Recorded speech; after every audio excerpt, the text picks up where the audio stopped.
Bismillahirrahmanirrahim. Assalamualaikum warahmatullahi wabarakatuh. Soo dhawaada dhammaan ardayda Soomaaliyeed meel walba ay joogaan. Waxaan isla qaadanaynaa cashirkeena chemistry-ga fasalka form 4ka.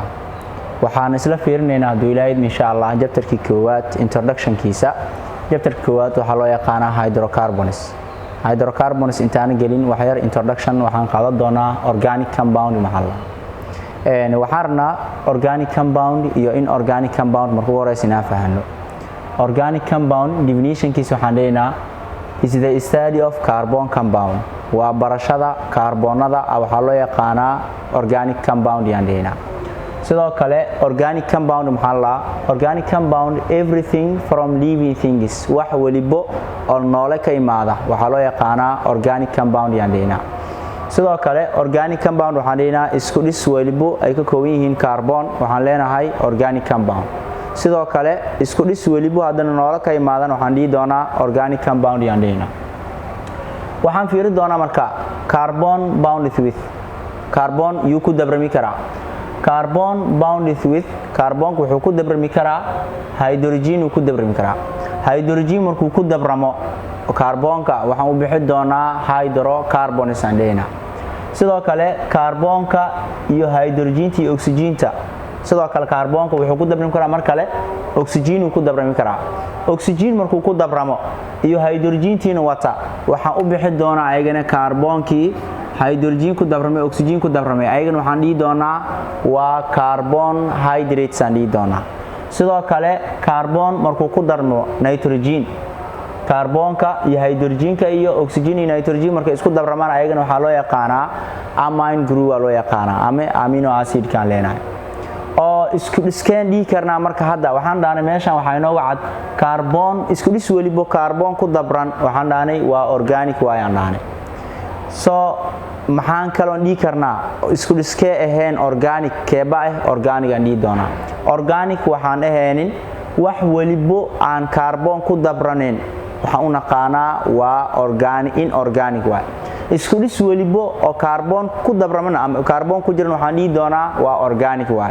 haddii laga reebo marka kuwa noo soo socda carbon hadduu ku dabramo oxygen keligeeda waxaan loo yaqaano carbon monoxide waxaan dhigi doonaa waa inorganic waaye organic maahan. sidoo kale carbon hadduu ku dabramo lama oxygen oo u naqaan carbon dioxide asan waxaan dhigi doonaa waa inorganic waaye organic maahan. sidoo kale carbonate asan waa inorganic iyo sidoo kale carbide asan inorganic aan dhigi doonaa. waxaan meeshan kusoo sheegnay isku dhis waliba noole ka imaada si toos waxaan u dhigi doonaa waa organic. sidoo kale hadana waxaan dhiinay isku dhis waliba kaasoo ku dabrama carbon waxaan dhiinaa asan si toos organic waaye.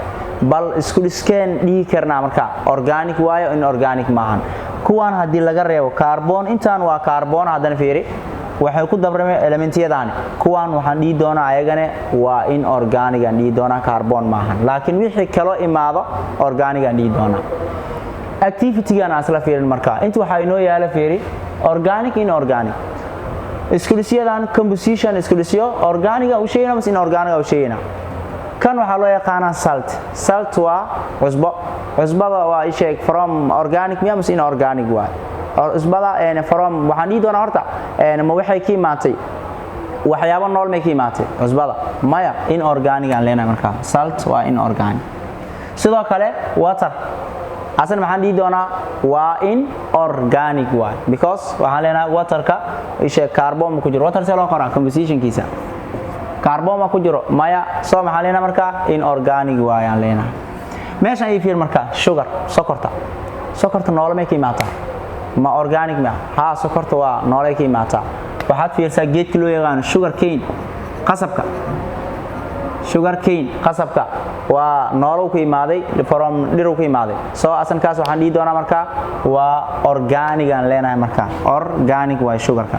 maize geleyda noolo miya mase noolo maahan noolaha ka imaaday organic waa. tomato yaanyada sidoo kale waa organic. rocks dhagaxaanta organic miya no inorganic waa.